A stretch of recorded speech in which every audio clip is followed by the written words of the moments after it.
शुक्ला जी, क्या कोई डर रहता है कि शुरुआत में खुलकर नहीं बोल पाते, लेकिन जब जनता का झुकाव कहीं और हो जाता है तो उसके बाद ऐसे बयान दिए जाते हैं जो सेल्फ डैमेज कर देते हैं? नहीं, देखिए हिमांशु जी, अब आप क्यों नहीं समझ पा रहे हैं?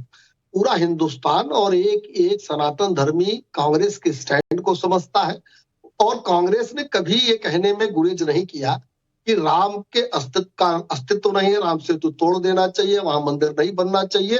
2019 में कांग्रेस ने अधिकृत रूप से कहा कि 19 के पहले वहां सुनवाई नहीं होनी चाहिए, नहीं तो चुनाव पे असर पड़ेगा। ये वही कांग्रेस है कि जब प्रभु राम प्रकट हुए 1949 में उस विवादित ढांचे में, तो सरकार ने कहा कि उस मूर्तियों को उठा के फेंक देना चाहिए। वहां के जो कलेक्टर थे तत्कालीन नायर साहब, उन्होंने असमर्थता जाहिर की, तो ताला इस कांग्रेस ने वहां बंद करवाया।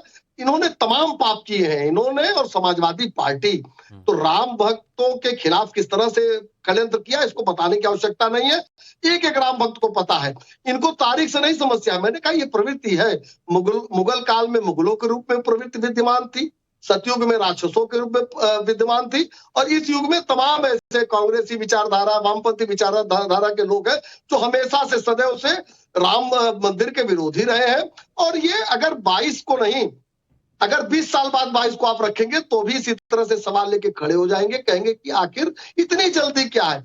490 साल से ज्यादा समय हो गया, वहां मंदिर नहीं बना। तो वो तो विपक्ष की भूमिका निभा रहे हैं ना, सवाल उठाना। तो राहुल गांधी जी, अरे भाई इसमें विपक्ष की कौन सी भूमिका की आवश्यकता है? हाँ। क्या इन्होंने मान लिया है कि राम भक्तों का वोट या राम भक्त इनके विरोधी हैं? देखिए ये प्रवृत्ति है और उसका कारण है राम लहर का डर है क्या, कि आपको लग रहा है लोकेश जी की 24 में करीबन 79% आबादी हिंदू आबादी है, और ये एक मुश्त अगर एकजुट हो गए तो फिर विपक्ष के जो सपने हैं या फिर विपक्ष जो कोशिश कर रहा है बाउंस बैक करने की, वो धराशायी हो जाएगा? ये एक डर है क्या? जी नहीं, बिल्कुल नहीं। देखिए, मैं शुक्ला जी को ये बताना चाहता हूँ, उन्होंने मुझे काफी कुछ कहा कि हम वामपंथी है, हम धर्म में विश्वास नहीं रखते, आस्था नहीं रखते। तो मैंने जिन पॉइंट्स को कहा है उसमें अगर वैलिडिटी हो तो बताइए। 1949 में ताला किसने बंद कराया? देखिए, आप प्रभु राम के प्रकट होने के बाद वो वहां से हटा दी जाए, ये किसने कहा? किस सरकार ने कहा? बताइए आज। देखिए, संविधान के आधार पर सरकार और विचारधारा का चलना ही राष्ट्रहित है। हम केवल पार्टी हित और राजनीतिक हित की बात नहीं करेंगे। मैं आपसे पूछना चाहूंगा, क्या हमारा संविधान ये कहता है कि जो भी सरकार है वो किसी एक धर्म के साथ पक्षपात करे और बाकी धर्मों को नकार दे? ऐसा हमारा संविधान नहीं कहता। सामाजिक स्तर पर हिंदू हो, मुसलमान हो, ईसाई हो, किसी भी धर्म के लोग हो, सामाजिक स्तर पर वे अपनी आस्था रखे, सामाजिक स्तर पर वे अपने धर्म को मनाए, अपनाए और सब में समभाव हो, यही एक आशा रहती है। लेकिन जैसे ही आप इसमें राजनीतिकरण करते हैं और किसी एक धर्म के तरफ आप ज्यादा पक्षपाती हो जाते हैं, उस समय आप असंवैधानिक तरीके से कार्य करते हैं। तो आप क्या, और जो राष्ट्र के लिए कि किसके साथ पक्षपात किया जा रहा है? किसके साथ पक्षपात किया जा रहा है? हिमांशु जी, मैं खुलकर बोलूंगा। देखिए, 2014 से लेके अब तक एक नैरेटिव सेट हो गया है। जैसे इन्होंने कहा सनातनी सनातनी सनातनी, भाई भारतीय सभी हैं, वो मुसलमान हो, ईसाई हो, सिख हो, हिंदू हो, वे सभी भारतीय हैं। भारत केवल सनातनियों का नहीं है, सनातन भारत में है, भारत सनातन में नहीं है। मैं ये बात पर जोर देना चाहता हूं। हमें ये बात को समझना होगा कि हम भारत की मूल पहचान को सनातन के अंदर तक सीमित रख देंगे तो वे हमारे लिए बहुत खतरनाक है और ऐसा नहीं होना चाहिए।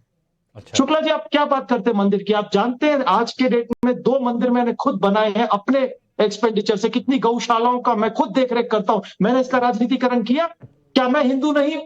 पता नहीं। आप बात करते हैं पार्टी की, ये जो सवाल आपने पूछा है लोकेश जी, ठीक है, देखिए ये सवाल जो आपने पूछा है, मैं शुक्ला जी से पूछूं, लेकिन साध्वी प्राची ये बताइए, भारत की पहचान सनातन से है, सनातन की पहचान भारत से है, जो वो सवाल उठा रहे हैं लोकेश जिंदल जी, इसका जवाब दीजिए। फिर मुझे जवाब देने दीजिए। नहीं, साध्वी जी से पूछ लेता हूँ, फिर जवाब तो मुझे देने दीजिए। 1 मिनट, आपके पास उनको दे रहे हैं, आपके पास उलझुल बातें कर रहे हैं, आप अवसर दे रहे हैं, मुझे तो जवाब देने दीजिए। अरे नहीं, मैं अवसर दे रहा हूँ। देखिए अब ये रुकिए, आप देने दीजिए, मैं बताता हूँ। चलिए ठीक है, साध्वी जी आता हूँ। साध्वी, आपके पास संविधान की बात कर रहे थे, संविधान की बात कर रहे थे। साबानो भी प्रकरण पर माननीय न्यायालय के फैसले को पलटते हुए कौन सा संविधान आपको आड़े आ रहा था, क्यों आपने पलटा? आप कहते हैं कि ये भारत सबका है, तो सनातन और हिंदू धर्म के लोगों का भी है ना। तो प्रियांक खड़गे क्यों सनातन धर्मियों को गाली देते हैं, हिंदुओं को क्यों गाली देते हैं? आप बताइए। आज प्रियंक खड़गे को उन्हें बताने की आवश्यकता नहीं है। प्रियंक खड़गे को उन्हें बताने की आवश्यकता नहीं है। आप कहते हैं कि संसाधनों पर पहला हक मुसलमानों का है, किस संविधान में लिखा है, किस कानून में लिखा है? प्रश्न पूछ रहे हैं, क्या हिंदू धर्म का विरोध करना, सनातन का अपमान करना ही धर्मनिरपेक्षता है? संविधान में लिखा गया है कि हिंदू धर्म का जब विरोध करोगे तब आप प्रश्न का जवाब लेंगे। ये सारी चीज